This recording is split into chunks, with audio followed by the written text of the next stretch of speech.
Welcome to the Second Cut Podcast. I'm Rick Gehman, and tonight we are recapping extra golf played in the Quad Cities. Recapping this week's John Deere Classic. Greg DuCharme is here to help me break it all down. Gregers. What a week, Rick. Another week, back-to-back weeks with a playoff. This one a little bit quicker, but you could kind of tell all week. Like I did some travel earlier in the weeks. I didn't follow as closely as I normally do, and it looked like a playoff from Thursday on. You could just tell this was a logjam leaderboard. It was packed all the way through. You had no clue who was going to win. You just knew that it was going to take a great round from somebody on this Sunday, and we got a couple of those. So that's what happened, and we got our playoff. Yeah, there was like 30 guys within the mix all week long. For those who are only listening to this and not watching on YouTube, you are missing out on the annual Greg DuCharme Madonna mic experience. He's wearing a Madonna mic. I think he gets a little cocky when he wears it. I think he gets, he's very full of himself when he wears this microphone. Yes, and that's what it takes to wear one of these. I could start doing spin moves. I haven't yet gone to the popped collar yet, but that might come out, as the takes flow on. That might come out.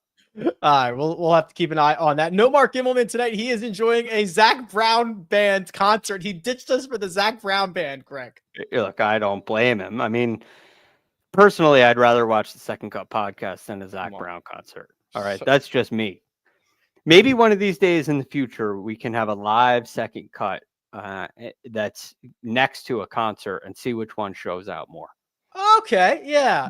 Is that enough cockiness for you? That's perfect. That's just the perfect amount. Well, listen, we are going to get to the winners. We're going to get to the playoff, but let me give you a little teaser. Let me give you a little appetizer to start this thing off, because we saw what was possible early on this Sunday from a guy who was very popular coming into the week. And of course, I'm talking about Michael Thorbjornsen, who had a Saturday 73, but 10 shots better on Sunday. Not one, but two eagles, Greg, and he shot a 73 while also making a double bogey on 17. Yeah, he makes a 7 there. That was critical and didn't lose a ball. That was a pretty painful double bogey there. But all in all, I think this was a solid week for Michael Thorbjornsen and a really solid day. Led the field. He was first in the field, tee to green for the week. Led in proximity, hit 16 of 18 greens. It was a really impressive day for him he gave himself so many opportunities and capitalized on most of them. When you go out there and hit that many greens of regulation, and you're able to put eagles on the scorecard, it's really that's how you go shoot a low number. So it just, aside from that unforced error, I would call it an unforced error on number 17, this was a near flawless round. It was a near flawless round. It was a near flawless delivery from you, except for something that was rattling. Were you hearing that too, or was it just me? I think it was just you. I didn't hear it. All right. Somebody in the chat, tell me if you heard that too. It sounded like something was rustling up against your shirt. That Madonna mic is getting out of control, but it sounds much better now. Don't move. Just all be right. a statue for the rest of the show. So look, we heard it. We all heard it. See, it's not just me. Okay. I did adjust it. Maybe see if this was that must have been it. I made a little move mid-sentence. That must have been it. It's very clean right now. Very good right now. All right. We'll leave it alone. So are we buying this Michael Thorbjornsen thing? I mean, all of a sudden the guy, the skill set that we've all known and loved starts flying about. He's got JJ Jakovic on the bag. He's posting great finishes every week. We're buying this now? This is still too soon to buy. Okay. He finished, tied 4th last week at the Rocket Classic, T21 at the John Deere Classic. He should be finishing like this. This is an okay performance. Look, it's a great Sunday. And perhaps that gives him more confidence moving forward. He's still only 83rd in the FedEx Cup standings, still on the outside looking in, and still needs to make a run. I think there's still a lot more work for him to do. I still don't think we're at the level we thought he would be. The good news is it's inside the top 100. So it's got a really good opportunity for him to keep his card, but I think we still got a little work to do. Alex in the chat says we're not ready to buy, but we're leasing with an option to buy, which I think is very, very fair. Okay, we will keep an eye on that. Maybe we'll want to make a bigger commitment to Michael Thorbjornsen. One of the bigger concepts or topics of the week was we're going down to the end of the year. Guys are running out of time. There are a few redemption arcs, and Bo Hostler tied Michael Thorbjornsen for the round of the day, that 8 under 63. It has been a bad year for Bo. He entered the week 119th in the FedEx Cup standings. In fact, after this T11, he really only moves up to 105. He was pretty open and candid about his struggles in his post-round interview, which happened very early in the day. So it was nice to see Bo play well, but we need a lot more of this from him. Yes, and you can see the value of those really high finishes, which this is going to come up as we continue to work our way up this leaderboard. You really need, when you get in the mix, if you're not having a great year, you got to finish inside that top 5 in order to really get a secure place in the FedEx Cup standings. T11's just the way that the points structure out, they fall off so rapidly. It's not enough to have a random top 11 somewhere in the schedule. They have to be consistent top 11s, like Shane Lowry or something like that. You could do it. If you can do it every week, that's great. But if you can't do it every week, you got to turn those into T3s. And unfortunately, Bo wasn't able to do that. Had a tough go of it on Saturday, but a nice bounce back in round 3, and every point is valuable. So the fact that he moved up the leaderboard in round 4 is definitely a good sign. The putter, which I would say, Rick, has been the strength of his game and throughout his career, looked to be much more like Bo Hostler, especially today. And he hit the ball better this week. Good enough for him to keep his card. If he hits it like this the rest of the season, he'll be just fine, assuming that putter can cooperate. Rounds of the day, 63. Those were Michael Thorbjornsen and Bo Hostler. Let's get you to the guys who were very much in the mix. And I'll start with the man who posted early in the day, or at least he wasn't that early, but he was the clubhouse leader for quite some time. And that was Kevin Roy. Now, Greg, if you have watched this year, if you watched the last couple of weeks, we have really zeroed in on Kevin. It has been a very strong stretch of golf for him, very good advanced metrics, and he puts together a bogey-free 65 to post 17 under par and make everybody come chase him. Yeah, there was a point. This is rather unfortunate. There was a point on Saturday when he was leading, and it was 4 bogeys on the back 9 against 1 birdie. Shoots 39 on his second 9 on Saturday. And lost his lead. He went all the way down to 11 under par, and it made winning this tournament a stretch. So that was really disappointing. But yes, we were very high on him because of those ball striking metrics that he's shown. He putted great early in the week, especially on Friday. His short game looked great early in the week. And then what we saw today was just this ball striking show out again, and it carried him to this really nice final round. What I really like to see is, again, I mean, he's 5th this week, strokes gained tee to green. That's the sign that, hey, look, I don't know what's going to happen overseas, but this makes it a lot more live, a lot more playable. When you come back to the 3M and the Wyndham, he is very much a factor, a big factor heading into those last couple of events. So big move for Kevin Roy this week. Getting that T3 finish is huge. And now he's very nearly secure for keeping his card, and just 1 spot out of that playoff race at 71 is his projection. So he is currently in the field for ISCO next week. He's going to be the favorite, right? Should be the favorite. So he should be the favorite. I'll see if those odds are out yet. But to your point, 20th off the tee, 21st on approach, 6th around the green, and 29th with the putter. That is going to earn you a lot of points, a lot of money, whatever you want to call it. You can get a lot of it if you could put those profiles together.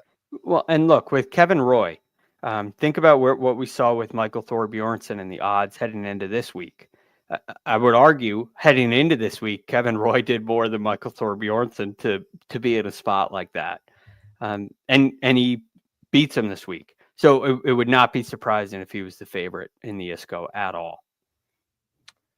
I do not yet see those odds. So I see Scottish Open odds. I do not see ISCO odds. So we'll have to keep an eye out for those. There was a 3.5 man race. Obviously, the playoff, that was 2. We had 1 with a chance. But let's talk about Max Homa here, Greg, because he was the man to beat going into the final round. I think Vegas had either him or Davis Thompson 1A or co-favorites going into the final round here.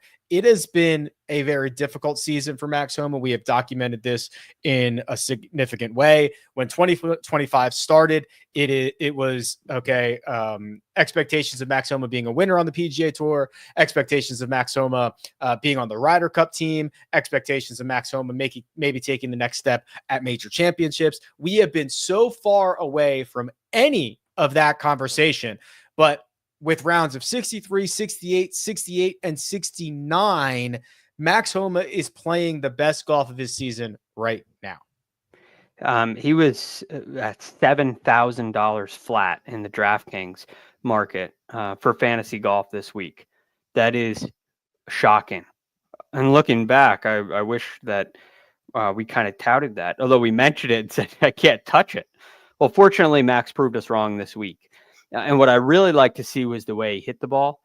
He didn't find a whole lot of fairways today, although he did throughout the week. Hit 10, 11, 11 of 14 over the first 3 days. Only 5 today, but was still able to find the green 15 times. He had 14 or more greens every day this week.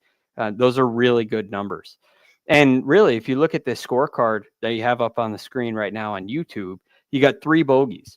One of them on number 5 was, I think, a very manageable up and down from the front edge of the green to a back hole location. No gimme, but disappointing when you don't get that up and down.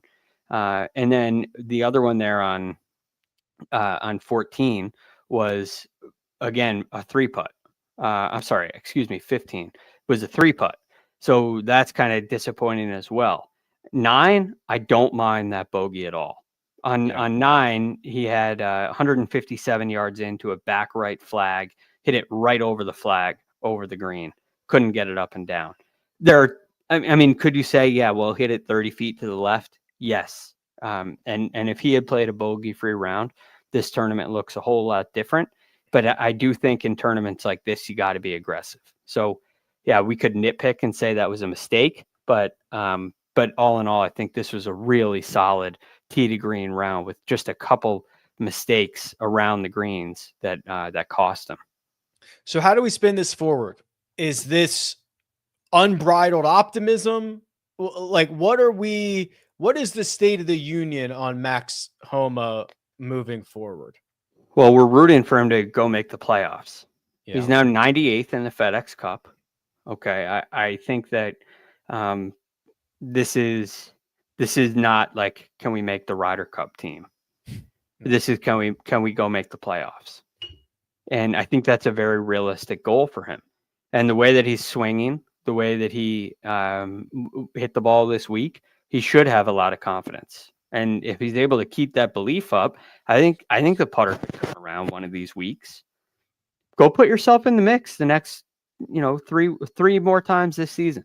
Go put yourself in this situation on Sunday 3 more times this season. I would bet Max Homa wins if he does that. And then maybe it's a long shot Ryder Cup option. Not saying I'd recommend it, but the conversation would be brought up. But you'd at least be in the playoffs. And once you get in the playoffs, you have a chance to win it all now. So look, I'm very optimistic. This was a sloppy T5, but coming from where Max Homa was coming from, he's got to be ecstatic. I'm sure he's disappointed he lost, but he should be happy. Yeah, it'll be, give it 2 hours and I think I'll look back and be pretty stoked about it. I literally almost forgot that we had a Davis Thompson scorecard here, because this was a round that he is going to want to forget. Heading into the final round with a 1-shot lead, Davis Thompson, defending champion. Davis Thompson, a chance to make up for basically a lost year since this victory last year. Just kind of wet the bed. I mean, just not Good. Just out in 37. Did not look to be in control of his game at any point. A 1 over 72 that dropped him 17 spots on the leaderboard from first to a tie for 18th. Frustration coming down the stretch as expected. Boy, total goose egg here. Yeah, this is dropping the ball. You can't afford to have 4 bogeys in the final round and win. And you look at what winners of this tournament do, and in the last 5 years, none of them have had more than 5 bogeys. You go make 4 of them in a single day, you better have a big lead heading into the final round. So this was a golden opportunity for him, and things got going the wrong way. He wasn't able to play aggressive. He perhaps tried to. Maybe he felt like he got behind the 8 ball and tried to push, and then he starts missing greens. He had 10 of 18 greens. There was hardly any wind out there today. This was a bogey avoidance kind of situation for him. The birdies are out there. They're going to come to you without too much effort, but you can't drop shots in that position, and he dropped too many of them. Poor short game, poor approach play. It was poor across the board. Yeah, he lost in all 4 major categories. And Davis Thompson's, he also lost himself a lot of like that upward mobility that we were talking about. He started the week number 70. So he could have, really secured a lot with, even if it wasn't a win, a runner-up finish secures you a lot. To go to T18, that is basically, for FedEx Cup points, like a nothing burger. He moves to 65th, so that's better, but what you had the opportunity to do, right? You had the opportunity to secure a FedEx Cup spot, add another 2 years to your PGA Tour status exemption, and that opportunity is missed. So now you got to come back, and there's high stress golf from here out going forward instead of stress-free golf. And that changes things. But you know what? Maybe it's a good thing. Maybe it's a sign of some better play ahead. And maybe it gives him the opportunity and the confidence to put himself in this position again and go learn from it.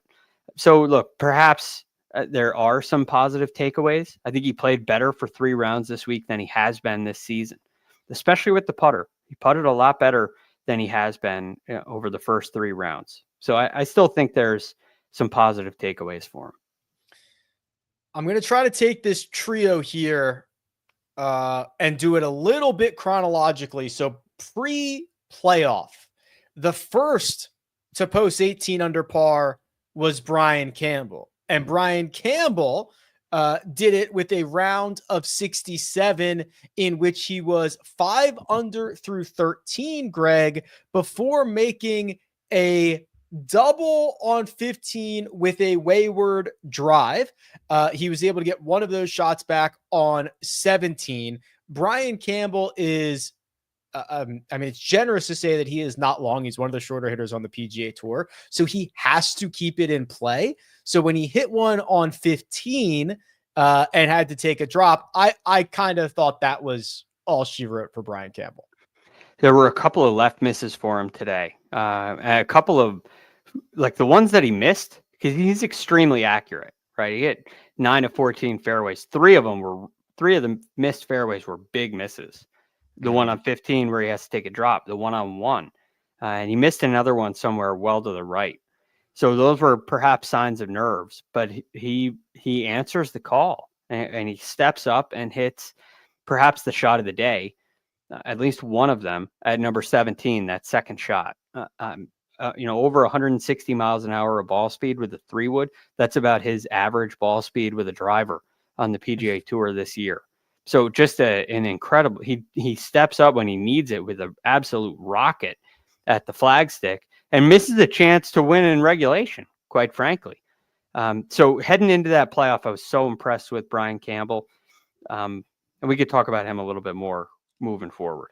Yeah, we will. That shot on 17 that Greg is referring to, 271 yards out, hits it to 17 feet 9 inches. One of the better shots that we saw on 17 all day long. So Brian Campbell posts 18 under, which brings us to Emiliano Grillo, who is standing on 18T, knowing that a birdie would get him into a playoff, or excuse me, a birdie would win it outright, and a par would get him into a playoff. And he does just that: fairway green and 2 putts. For Grillo, it was 5 birdies offset by just 1 bogey. And I thought that of kind of these 3 that we're talking about right now, Grillo seemed to be the guy who was at least the most in control of his game on Sunday. Would you agree with that statement? Yes.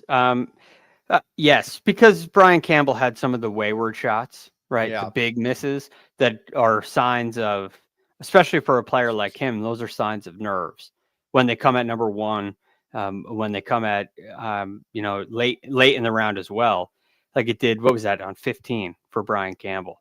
Emiliano Grillo made bogey at 15 as well, but you just didn't see the big misses. He striped it all day off the tee. He was very solid into the greens, a little more aggressive than Brian Campbell was.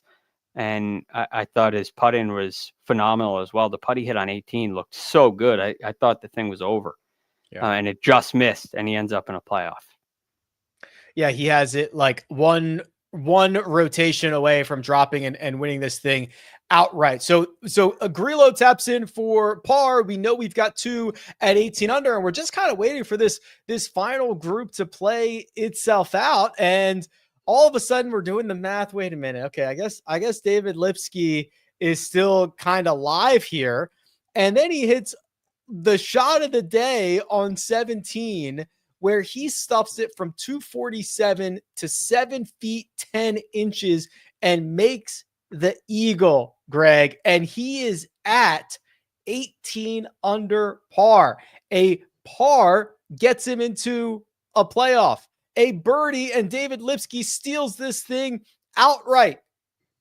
Well, I think David Lipsky looked at the leaderboard and realized he was tied for the lead, because the duck hook that he hit on 18 was in a spot that no one else was in all day long. Yes. I mean, this is a little more wild of a round than Grillo and Campbell. A little more turbulence in this one for him. The 17 kind of saved him a chance. And one of the nastier toe balls that we've seen on a final hole with a chance to go win a tournament. I mean, you just got to hit that fairway no matter what, and you can make a 4. And he hits it into a spot left where he could probably take a shot at the green, but it would be wildly risky from 230 yards. So he has to lay up. Look, I wonder about that decision. He was talking, they had good audio of this with he and his caddy. He didn't want to hit 7 wood there up to the right because he was worried about that chip. Would you rather, as a data guy, Rick, would you rather hit it up there by the green and face a tough chip, or lay back to 115 yards and try to get up and down from there?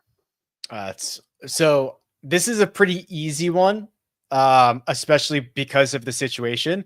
You always take the chip, and especially because, so the outcomes are like you win or you don't, right? And trying to get up and down from 115 yards with like a binary outcome of winning or losing, if that's the way David Lipsky's looking at it. Maybe he's thinking, really just don't make a 6 here and drop even more. But I assume they're trying to win the golf tournament or get into a playoff. So I also thought it was a pretty suspect. It was a suspect data decision is what it was. Yes, I tend to agree. And also, what if it draws? Like what if you chip in like Jordan Spieth did from the bunker? Like you get closer. It's not like if you're at Pinehurst and there is no way to stop it on the green, I get it. But there's always a chance at the John Deere Classic. You have an opportunity to hit a spectacular shot and save it. And I think it's just more likely than doing it from 115 yards. And I would say the data, like you say, pair that out. Also, the T3 puts him at 115th in the FedEx Cup standings. Now, I doubt he knows that. He may be thinking T3 is better than making double and falling back to, a big T5. Maybe that's in his head. But I was thinking, hey,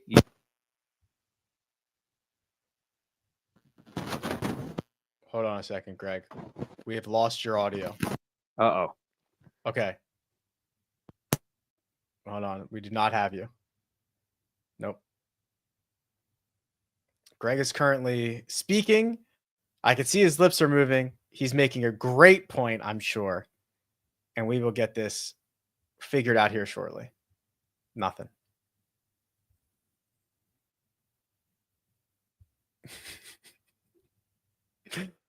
This is live television, people. We are going to figure this out.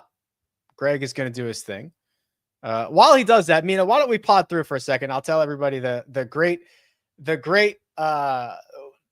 Patreon items. This was just a ploy for us to get an ad into the show. So we have a Patreon. It is cooking over there. Gives you access to exclusive merchandise and discounted stuff. You can send your golf swings in, and it is truly the place to be. Greg is now shedding his. Yep. We'll wait. We got time. I got nowhere to be. Well, he is shedding his Madonna mic, and we're gonna try something else. Yeah, we might have to bring Bill's Mafia in off the bench here. We've lost the Greg officially now. Oh, I'm nervous. This is just a show. Okay, so I'll show you this. Well, no, I don't want to show you that because that's going to spoil something that's going to come up later. Mina, why don't you come in? Oh, we might have Greg. Do we have Mina? Hi, we have Mina. And me back? We have Greg. We have Greg. Okay, goodbye. Okay, goodbye. Now you don't have the Madonna mic. No, we do not. But we can hear you, we can see you, and we're happy to have you. My confidence is shot, but let's roll on. Let's roll on. All right, we are going to roll on here because our playoff is set, and we've got two men in the playoff. It's Brian Campbell. It is Emiliano Grillo. And after five playoff holes last week, we do not need that this week because Brian Campbell goes fairway green. Emiliano Grillo goes right rough, 180-yard pitching wedge over the green, flyer, adrenaline, everything above, Greg. And just flushed it. Flushed it. And it's kind of one of those off. It looked like a real hard pan lie. Yeah. The real unfortunate thing is it gets picked up by a marshal. According to the how is that? That cannot be possible, right? In a playoff? The marshal who has been there all week long and has seen literally hundreds of golf balls come through on the very last hole, even in the play, like picks up a golf ball. It doesn't make any sense. It does not add up. Even like Stu says, rookie marshal. It's like you're not a rookie by the playoff on Sunday. That's as veteran as it gets. Could it be? Could it have been somebody else that shouldn't have been in there, and it was a little bit of a cover up that it was a marshal? Oh, possibly. sometimes, Greg, I think the cover up is worse than the crime. If this comes out that it was, I don't know, a cat. I don't know who it could be, but man, the cover up is always worse than the crime.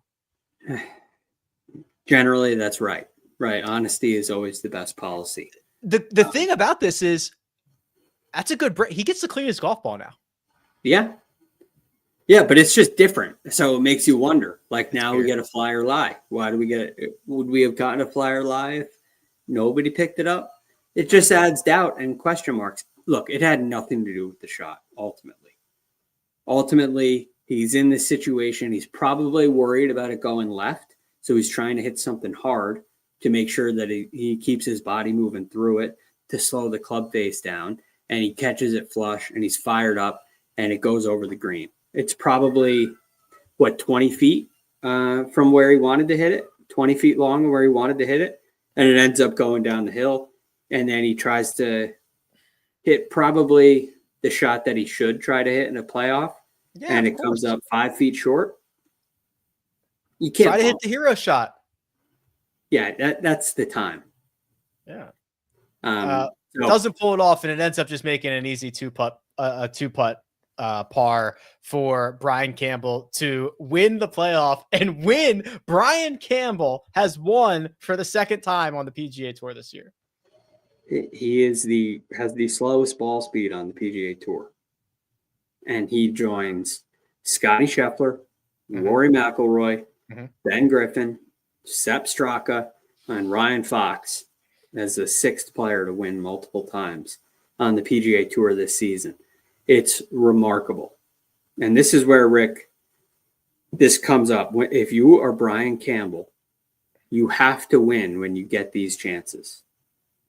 He didn't have to win this one because he already won this year, but you can't let these opportunities slip because you are playing the way that he plays at that ball speed. It is so much harder to compete. These opportunities, it's really hard to be a consistent top 25 guy because there are weeks for Brian Campbell where top 25 is he's got to play like he's going to win. He's got to have that his best possible week, and it's going to lead to a T25. Well, really hard to get into the playoffs doing that. Here's the thing, Greg. So I ran these numbers during a commercial break, and I did not filter out the Grant Thornton. So what you're looking at right now are the worst seasons on the PGA Tour since 2000 of multiple time winners. Jake Knapp got credit for 2 wins last year because he won the Grant Thornton with Patty Tavatanakit. So you can rule that one out. So the way that this would read, and I mean this as a compliment, is that Brian Campbell is having the worst 2-win season that we have seen on the PGA Tour since 2000. He's a tour average player, like a tiny bit better than tour average, and he has gotten into the winner's circle twice. It is very rare, and it speaks to what you're saying, which is like, when you get in the mix, you better win it, and he has. Well, otherwise you're going to lose your card, right? I mean, he got his card. It took him 7 years to get it back. 7 years. And he gets it back and wins twice in the same season. Reminds me a lot of Jim Herman, who won not twice in a year, but had a couple of big wins, like with his back against the wall, needing to keep his card. This week, Brian Campbell's not in that situation because he won in Mexico. But if he hadn't, it would have been this kind of scenario. And next year or the year after next, he's going to be in this situation again. And I think it's really important for confidence when you get into these playoffs and you know what it takes to win, and you know you can go get the job done against Emiliano Grillo, against Aldrich Potgieter, really established PGA Tour player in Emiliano Grillo and a rising star. 5 years down the road, I would bet Aldrich Potgieter is going to be a really established player on the PGA Tour. You beat both of those guys in a playoff. That's a great thing for your confidence. Yeah, the contrast of last week's winner and Aldrich Potgieter and Brian Campbell this week, right? Not only have they faced off in a playoff where Campbell came out on top, but right now Potgieter is 4th in strokes gained off the tee. Brian Campbell is 168th. There are only 171 qualified golfers there. Driving distance, we talked about it, hits at 276. I was in the sim today, Greg. I'm basically it's not that close, but I'm almost at 276 for this argument. We talk a lot about the modern player, and we always point to Nicholas Norgard, Aldrich Potgieter, throw Jake Knapp into the mix, Min Woo Lee, right? Like the guys that are these raw, immensely talented compression guys. And here's Brian Campbell, who I would never describe as the modern player, who I don't even know how I would describe. I don't know how he's done it. I don't know how we got here. I don't know how we're here, and we're here. It's old school, right? It is not the modern player. He's hitting fairways. He's hitting greens. He's getting up and down. Like his green regulation rate really high this week. In fact, he hit 58 greens this week? Yes, 58 greens this week. He was 11th in driving accuracies, 12 of 14 in scrambling. It's these old school kind of numbers that don't really mean anything in the modern game. But I want to check one more thing. Yeah, go ahead. Check it out. I meant to look at this. So he made all week, he made 2 bogeys. Okay. He made That's 2 it. bogeys. One of them was a double. I was going to say Oh, that no. counts the double. No, it doesn't. 2 bogeys and a double. Okay. Okay. So 3 over par holes all week.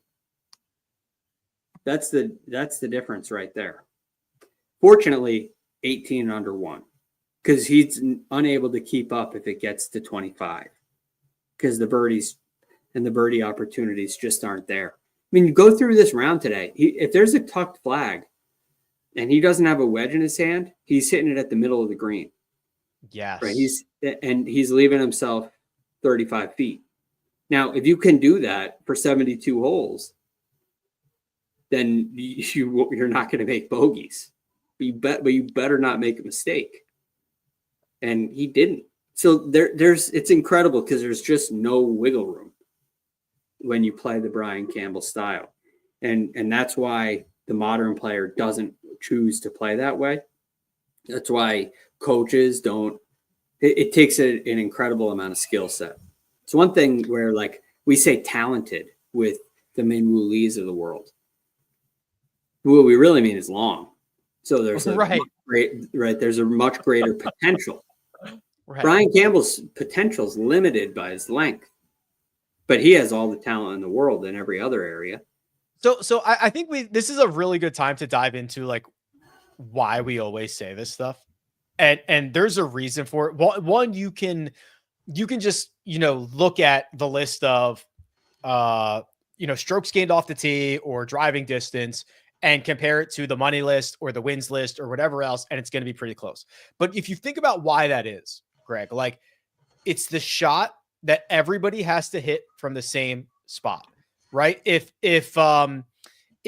basketball players if they were all required to take shots from the corner 3 location, right? You would see guys that are able to separate themselves from there. Or if they all had to take mid-range jumpers, maybe Steph Curry wouldn't be so valuable. Well, that shot, everyone hits from the same spot. There are no other variables. There are no live variables. There are no like distance to the pin differences. It is the exact same thing. So when you are able to do that, you get that floor on every single tee shot on every single hole all year long, right? So that skill set alone is so valuable just because there are no other variables. So now you get this guy who from that spot is like miserable and giving it a shot away every single day and having to find another path there. It really is hard to fathom. Yes, it's like we talked about this from the other perspective when we were talking about Bryson and why he's had so much success in the majors. It's like, look, your club head speed doesn't change day to day to day. Right. Your putting ability does. As you get closer to the hole, variability goes up. With short game, you may get a plugged line, a bunker.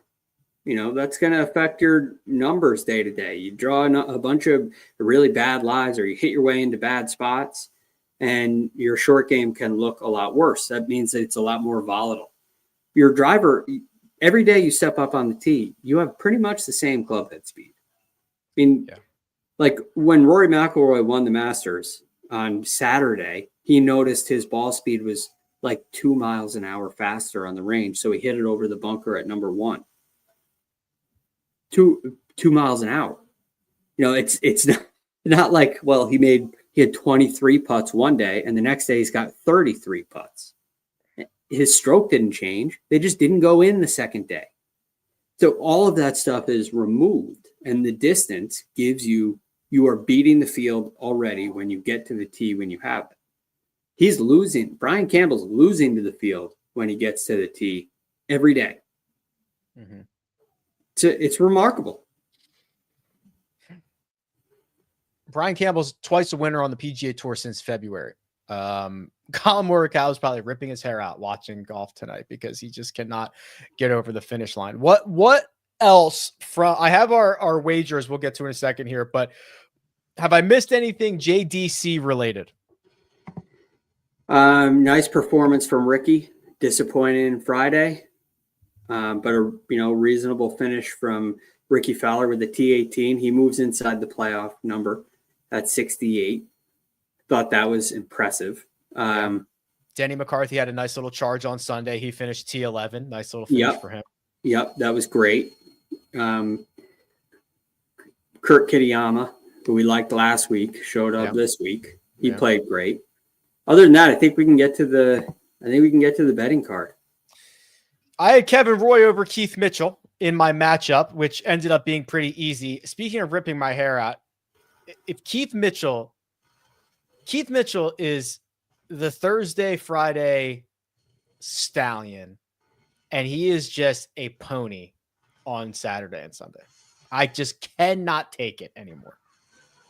Yeah, something's got to change, and I'd like to think that it will, but it's like your picture there. It's a 0 on the weekends right now.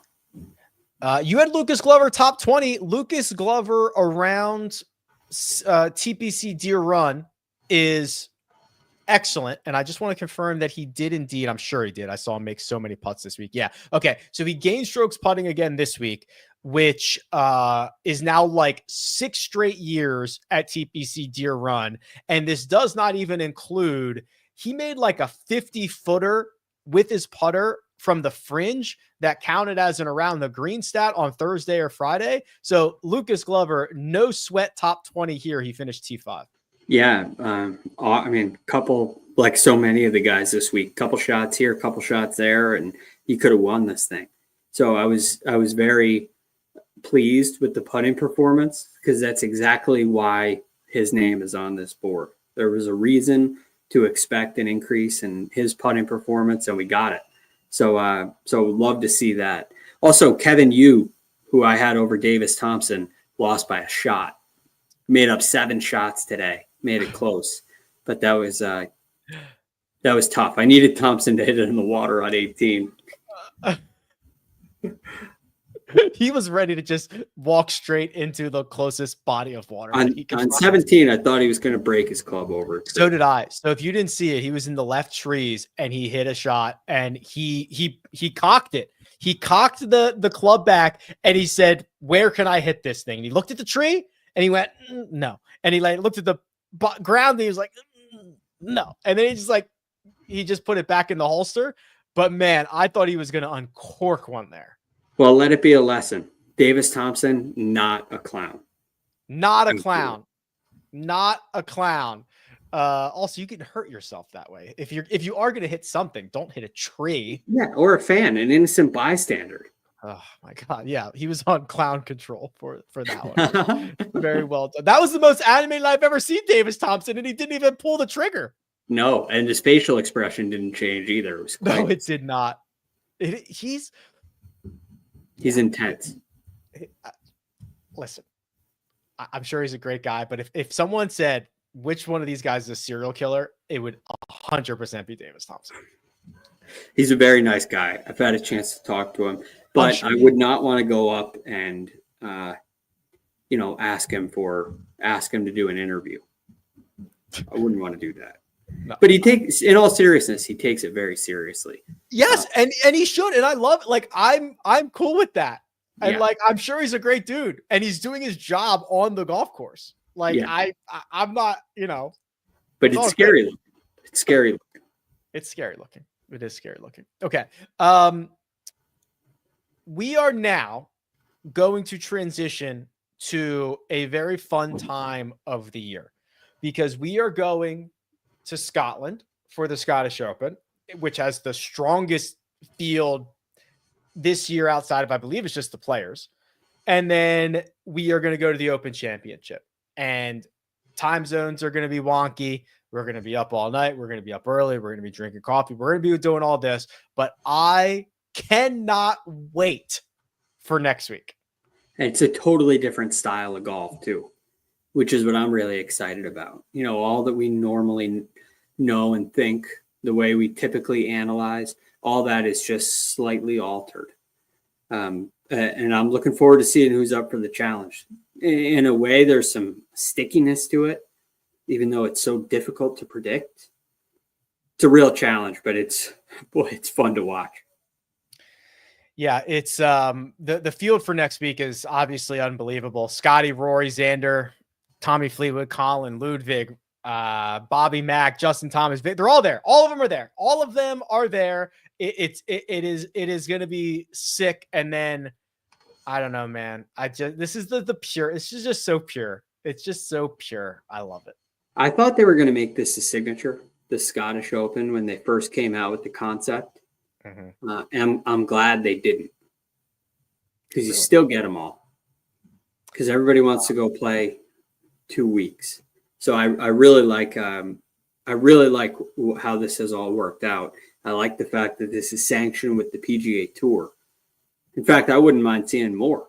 If we had 3 weeks, a Scottish swing of 3 weeks, maybe it's the Irish Open in there. I wouldn't mind seeing that either. Now you're cooking. Now you're cooking, Greg. Let really fun. Let Greg cook a little bit. Make him the commissioner. Okay. Well, we're going to be back obviously on Tuesday. We'll have lots of fun stuff. We're going to pod a lot over the next week or two, but yeah, I think we're done here, Greg. I think so too, Rick. Been a blast. All right, buddy. Well, pleasure as always. Big thanks to producer Mina, all the hard work behind the scenes, and she is, I'm sure, dying to get out of here. She has a dinner reservation. So, all right, we'll get you out of here, Mina. All right. Greg DuCharme available at The Real GFD. You can find me at Rick Run Good. This has been The Second Cut. We'll catch you next time.